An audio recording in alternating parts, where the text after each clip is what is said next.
So what did your financial future look like before meeting Infinite Wealth? Didn't really have one. Yeah. Yeah, just working, Yeah. hoping, Hoping for the superannuation. Yeah. Yeah. Cover it. And what changed when you met Tim and the team at Infinite Wealth? My parents they did the workshop and everything, and they told us that they thought it would be a good idea for us. And then we went and had a meeting with Nick and signed up from there. Yep. Yeah. Cool. And what has been your experience with Infinite Wealth? Awesome. Yeah.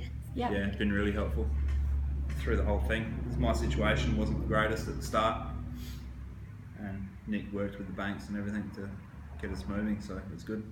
Cool. Both new and ignorant to the whole Yeah. thing, so everyone's been really helpful. Awesome. And how does your financial future look now?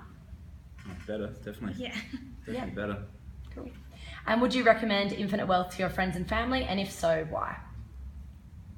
Yeah, definitely. Yeah. Just for the future finances, Mm-hmm.